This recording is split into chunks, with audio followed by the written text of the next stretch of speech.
Yum, yum! Greg from Pixel Fondue. This is Matt from Inchaware. Inchaware. Are you from New Zealand, you just said? Australia, actually. Australia. You But came all the way up here from the Inchaware and Vortex team is scattered all around the world. Although I'm from Australia, I'm often on planes traveling around. So we've partnered with a company called Vortex Effects. Okay. And they make Eddy for Nuke. So Vortex Effects makes Eddy for Nuke. Yep. And Inchaware in Australia, we're partnered with them to distribute it worldwide. And we also work with the Foundry for Australia and New Zealand. So I'm the Eddy for Nuke primary demo artist, but I'm also the Katana guy and the Mari guy and the Nuke guy for Down Under. Do you Moto at all? A little bit. We're Moto guys. Cool. No, I do love Moto, but I use lots of software. I'm one of those freaks. anyway. So this is GPU fluid. Yes, 100% GPU. So it's running right now on a Quadro GP100, but it works on everything as low as a 1070. Okay. If you're a compositor in production and you just need to load VDD caches up, put them in your scene, add atmosphere and extra fluff to your scene of pre-rendered VDD caches, you pretty much only need a 1070. It works pretty well because it uses a small memory footprint. Oh, so you can actually bring in a pre-rendered file. Yeah, this is actually from Houdini. That's from Houdini, rendered in about a minute. Like a VDB voxel file, you bring that in, and you're able to bring in Nuke. Yep. What you're seeing, cameras are at. Exactly what that is. Camera, HDR lighting, rendered, about a minute. So GPU is actually doing the rendering of the fluid, and the data can come from wherever. Yep, as long as it's VDB. So the other part of Eddy is there's a few parts. So the other part, separate little license, they're all floating simulations. So you can start from scratch. You can do simulations inside of Eddy. So things like cold breath generation. It's a very basic demo, this one, but we're asked about it all the time because almost every compositor has done a crappy Nuke particle sprite based cold mouth and it's been shut down in the demo. That's one of the options to go to Houdini, but it's often not possible. So that's a rig where you plot down the mouth transform. That was maybe a few minutes of hand animation, just keyframed animation. So no tracking. I tracked the camera, but the axis was just a bit of hand keying. Get the position right, and there's a volume there that emits the fluid, and I can add noise, vorticity, high dissipation, and go from there. A small effect like that in Eddy runs like over 10 frames a second on a 1080 Ti. So it's almost interactive. Almost, yeah. So other parts of Eddy, I'll show you some live simulation in a second, but other parts of Eddy is volumetric work. So one of the most popular things with compositors is the volumetrics. So these are volumetric arrays. There's no simulation there. All I've got in this scene, it's a redshift scene I've rendered with some mixamo.com animation and some Houdini destruction stuff just to quickly set dress a quick environment. And all I brought into Nuke is the character and the mesh for the window, and I put a big quad light outside. Same sort of setup you do in Arnold Redshift, insert renderer here for God Rays, but in Nuke, and it's super fast. Yeah, it's going to be probably interactive with just the light. Yeah. So the volume rays I can show you running on the card, but you can render a 1080 plate in under a minute with very little grain, which is with volumetric rays is one of the big problems. They're very lengthy renderers and things like PR-Man and stuff. And are you using a standard Nuke light as an emitter for light, or is there an Eddy specific light? We can use Nuke light. So if your facility has like cool Nuke light rigs and things, you can use them. They're compatible with Eddy. But we've got our own lights too that are better. We've got quad area lights, proper HDRI. So you can animate the light along the window if you want to be you can pin lights in, track it in, attach it to LiDAR data in the correct place over the plate. You can do all that. Yep. So the thought is you want to keep that type of stuff in the compositor's hands. Not have to go to a 3D guy and have them simulate that stuff. Totally. So we talk a lot about the nerdy software specs and stuff like NVIDIA CUDA cores. It's really fast. It does this. How fast does it render? But that's not really the big picture. So this is not video. This is the actual. I'll run this from scratch in a second, but that's 170 frames, and that probably takes about 2 minutes to do. Okay. It's at a half HD at the moment, just for demo purposes, but I'll show you how something like this is constructed if you like, because I see this type of effect in almost every movie that comes out now. Sometimes there's 5 of them in the one shot, if it's like a Marvel film. Any burning city needs lots of smokestacks. Oh, hell yeah. I saw Shape of Water, and that's what inspired me to make this little element, because in front of the tank, when she first sees the alien, there's like these peeling smoke coming up. Probably it's not Eddy in that film, I should say, because I'm on camera, but it just... I went home and copied it straight away. So, and I see them everywhere.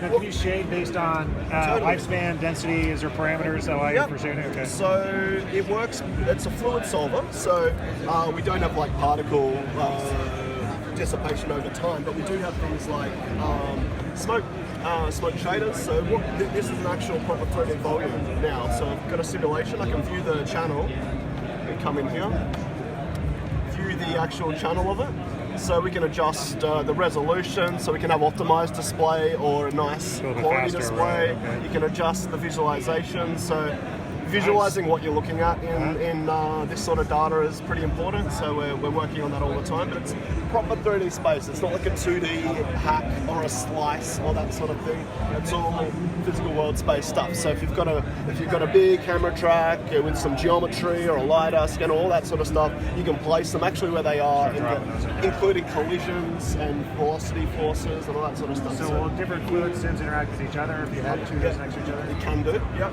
So a new node-based workflow, Nuke node-based, at any point you can merge things together, combine them together. They can be completely separate too and just deep render together at the end. So you can branch things out, bring them back together in all sorts of ways. So anyway,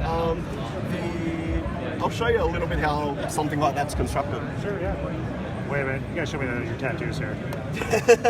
I'm a big fan of South Park. The South Park. That's awesome. I just did a demo for the Mormon church as well, so I'm very proud of. I have a VFX division. I'm not surprised. I was very impressed. One of the biggest production facilities I've ever seen. Wow. Okay. So anyway, we start with a channel source. So this is an SDF sphere volume. These are great volumes that you can boolean together in fractions of a millisecond. They're really good volumes for effects. But we can also use different types of sources like Alembic geometry. Other VDB caches can emit fluid. We can just put in an Eddy image node and write text on and set the text on fire. You can all sorts of sources, but there's just a sphere with some animation on it. Look at a sine wave on that. I've then got Perlin noise here, just a scale up Perlin noise in the scene, and I sort of bung all that together, and I've got a cutout sphere. But it's no longer in an SDF format, it's now an ISO volume. I can then come and distort it. So what this is a Perlin noise vector field, and that's just in the scene, sort of everywhere, and that's animated. So I've just spun around the rotation of that, I think. And what that's doing, it's not a wind force, it's actually like a vector displacement force, a trace along the volume. So that allows me to, displace the volume. So it's not just a smooth, hard edge that just gets like real tentacly looking curls. It's going to get more realistic breakup based on sort of how high the scale is. And then we feed that into a solver. We call it an element template in Eddy. So these are customizable. You can write your own. There's a lot of like technical backend that you can get in. Really customize our solver. It's an open book, but you can also have it a very closed book as well. If you're a junior compositor and you want to place a single smoke plume node down, plug a camera and an axis node in, and not really know how it's working, you can do that too. Right. But you need to customize it a bit. This is like the blown out example to show how it works up there. So anyway, then we feed velocity forces in. This is just a constant vector going, there's wind blowing in C. I like being able to visualize all the forces. Yeah, cool. For sure. And then I go into an emitter, and it's actually on 0 now, there's no wind in that, what we were looking at before, but I can animate, bring that up if I need, have gusts come in. Or if you want to go better, what I like to do in this example is show because Nuke users often freak out with effects. They're like, oh, I'm not going to do effects, but it's like, no, wait, it's just like comping in Nuke, but you got to think, more in a 3D workspace, because a lot of compositors will do 3D tracks comfortably, but they don't 3D model all day like weirdos like me or things like that. So I like to show them just some of the basic merge node sort of stuff. So we've got an Eddy merge node. I can do things like make a Perlin noise, but instead of a scalar one, we flick it over to vector, and so now I'll up the frequency a bit. Okay. And I'll bring down the amplitude a bit. So just overall Perlin noise, just standard old Mr. Perlin. Now, can you actually adjust those parameters while the simulation is playing? Yes, you can. Ideally, you'd have the node graph connected, but you can totally animate and move you can totally move them. What I've just done there, I've just like finite difference. I converts it into a curl noise, which is all the rage, and then I can do an E merge and add those together.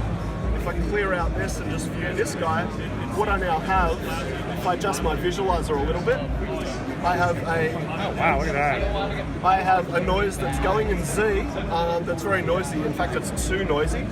But if you use this a lot, you'll have a feel for what the effect result is going to be. Yeah. And so you can just view this quickly and then run the simulation. Yeah, sure. But even when I'm working myself, got a lot of experience with Eddy, I'll still set this stuff up so yeah, that's going to work. You need to bring in a Porsche model and then flow that over. Yeah. Maybe a Tesla. Yeah, we can do all sorts of stuff with that. So then we feed it in the guide, and I'll give it a little, just so we can see that working. I'll bring up the multiplier for that a bit. I'll set it to velocity. So now we have that in the scene. So just what we've done there is just done a basic compositing operation, adding the two vector fields together. Obviously, it gets way more. You can get way more complex than that. And some of the node graphs I see friends in big studios do are as big as a house. Right. All sorts of things like calculate the curl off a terrain, getting like big storm clouds going. You can do all that. So people are pushing this pretty hard. If you have the GPU power, which some of the big studios have immense GPU power, they go nuts with it. Other people use it for spot elements. I've got people at Digital Domain working on it that mostly just use it for atmospherics. So right now this seems like a studio tool, especially if you type in Nuke, which is a studio tool. Yeah, definitely. Are you thinking about bringing this down to something like Modo, where it's more of a small studio freelancer tool? That sort of thing has been discussed, not specifically Modo, but we've had a lot of requests from facilities to. It's a node-based environment. It's possible to do this in things like Katana or perhaps Maya and Houdini, and that stuff has been discussed with the developers. We haven't announced anything on our roadmap yet, because we've got a lot of exciting stuff we're working very hard on. We have at least 2 years of work to do with the current roadmap we've promised our customers. Multi-GPU support's almost here, and so is hard surface rendering option not to combat Redshift. I love Redshift, I wouldn't but the hard surface renderer is mainly to do emission passes, contact shadow passes on environment, stuff like that. That's something we want to do inside of Eddy. So what's running here now? Well, I've run the simulation while we're waiting, and it's a bit strong. It's blasting my smoke effect way off the screen. So I'm going to bring this down quite a bit and come back. So what's happening when I hit play here is it's running the simulation. It's doing the simulation on the CUDA cores on the NVIDIA card. It's writing a VDB cache to the Nuke temp directory. It's the automatic cache. So there's a cache that you can just tick on and not even worry about. You don't have to set up paths or anything.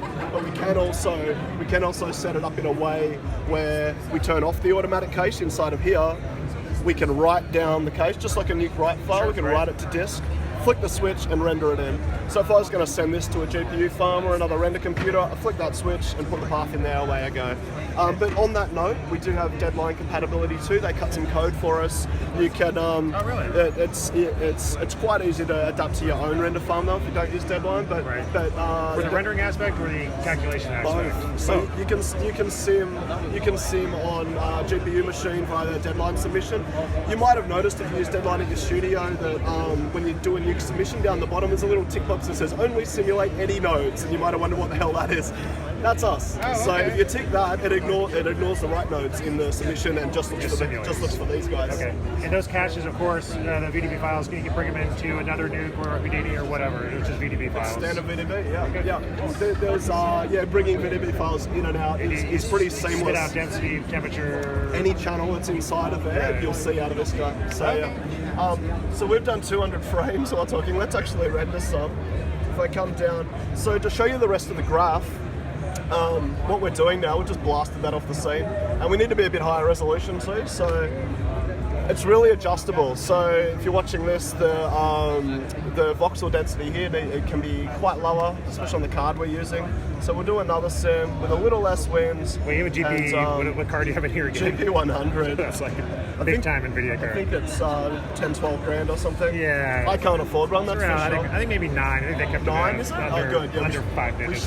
we shouldn't underquote them. Let's go quite low on that and just run that again.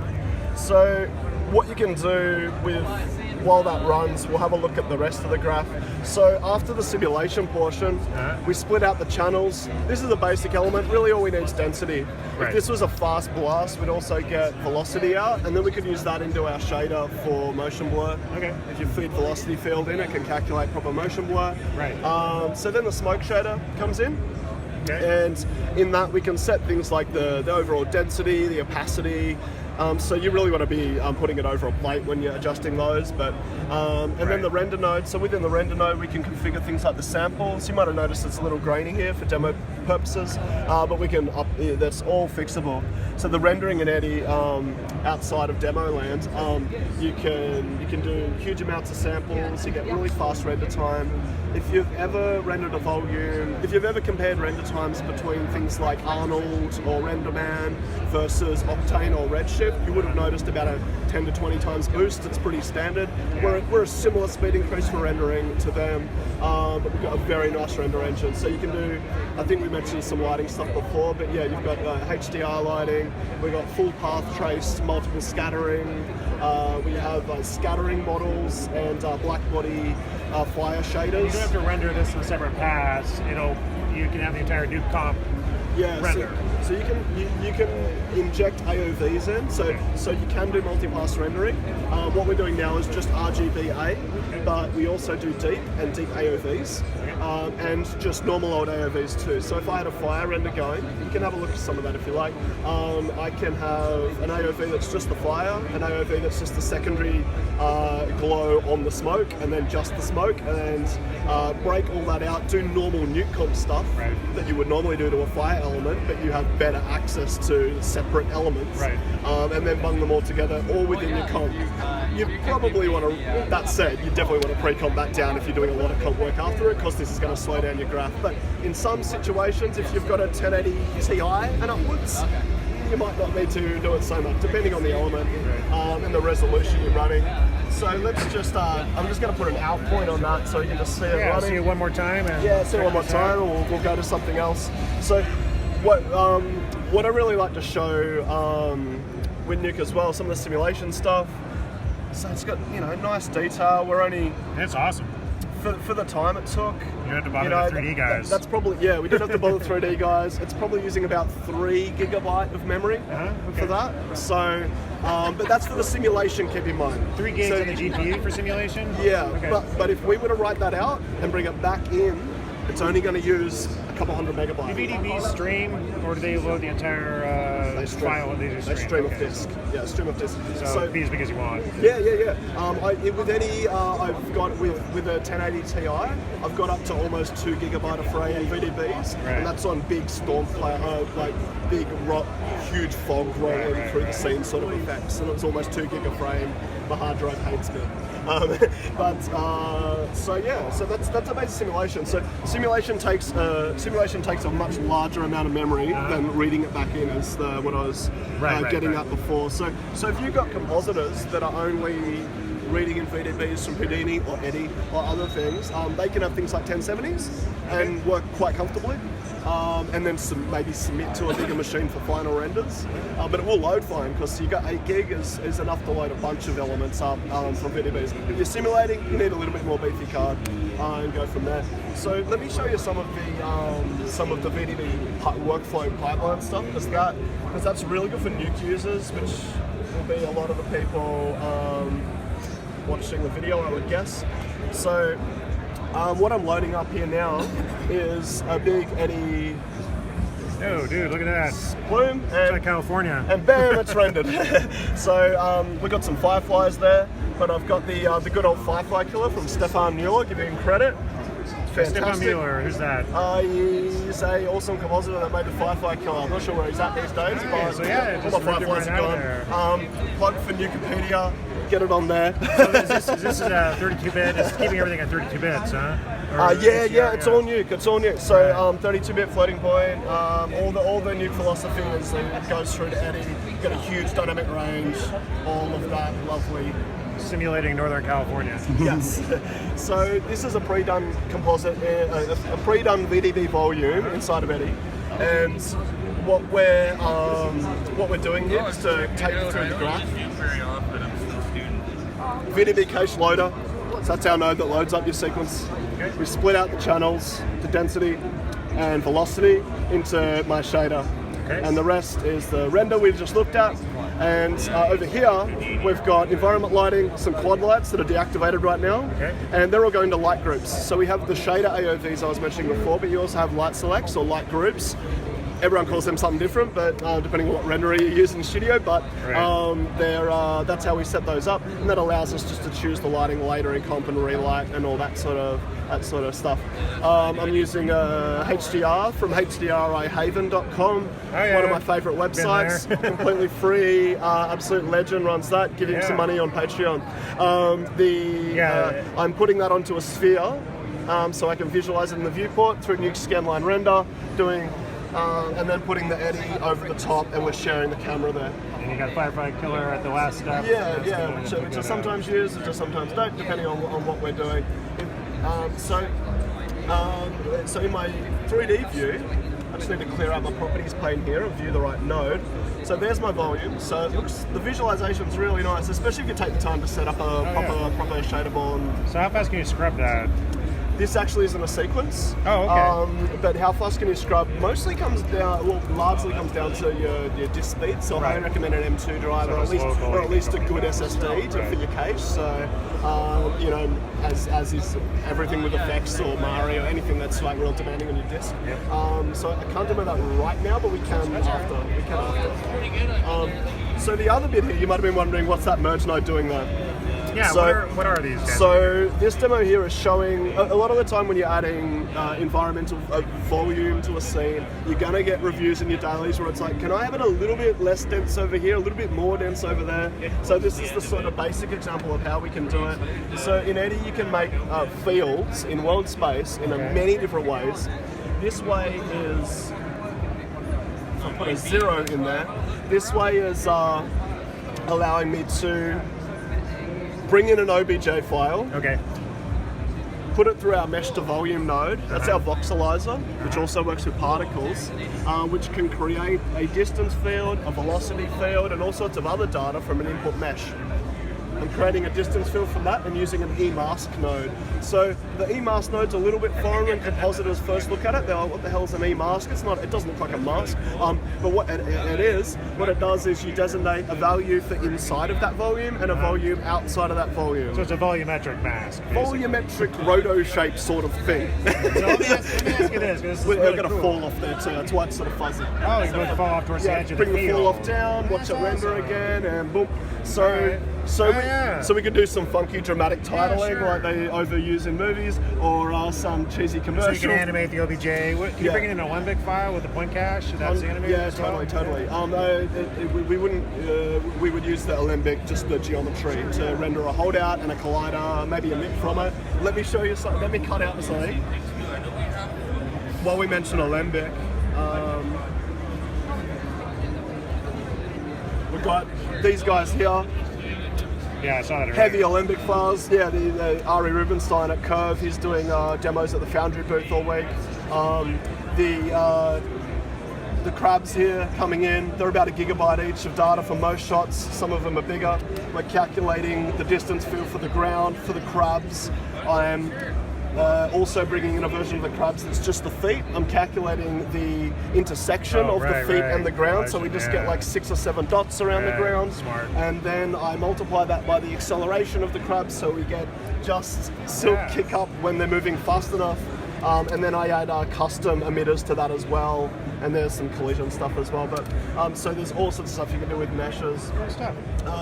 Yeah, and show those light selects, I guess, before we move on. But if I just view the render here, and come here, and you can choose different lights. Maybe that's not going through. Done something wrong with. Oh, there's one of the light selects working. Cool. That's all right. So you can adjust the lighting on this if you want to put in the lights in the scene. You have a lot of control over masking with volumetric masks. Totally. You can adjust the parameters of the VDB file. It seems like a really robust solution for this. You could have a VDB cloud or something that's pre-made, and you could have a small part of it be a live simulation for Superman punching through the cloud or something like that, but the rest of it just be a pre-done VDB volume. So there's all sorts of cool stuff you can do. My last party trick, it's probably the best one. Alright. So this looks like a smaller example. I've broken something, hopefully I just hit M. We're looking at some sort of channel here. I'm not sure which one. It's my alpha. So what we're looking at here is a Houdini volume, this one. So this is straight from Houdini, a big explosion. It's here to a small amount of setup here.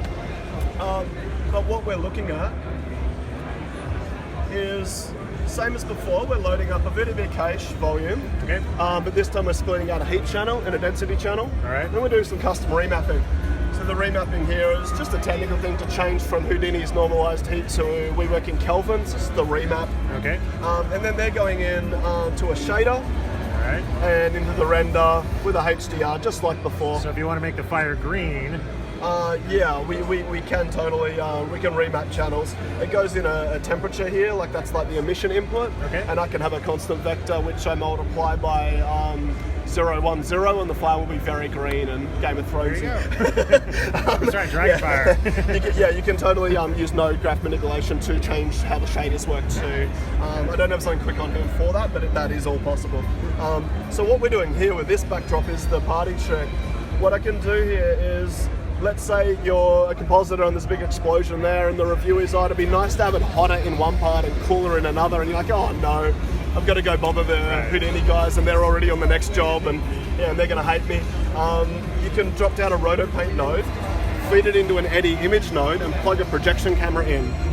Project it at the volume, and then come to your rotopaint and paint into the scene, and you can actually just add more heat wherever you want it.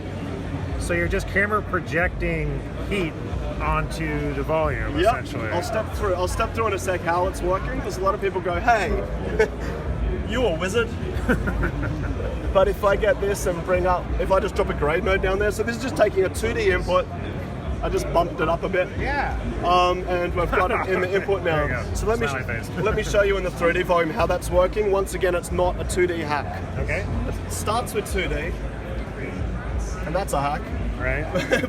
but when we go into the image node,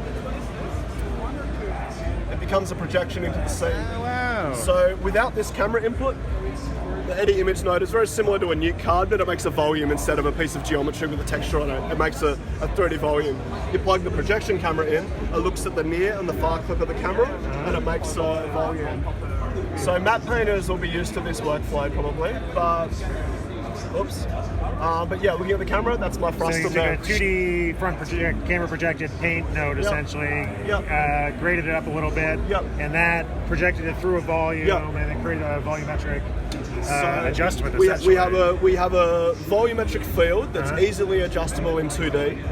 Like, I like to add a blur node down here just to show that it all works in 2D. Like, there's my blur going in and out, so you're blurring it's all 2D. So any image processing you can do, you want to do some cool 2D animation and bring that in and have fire coming off there. You could have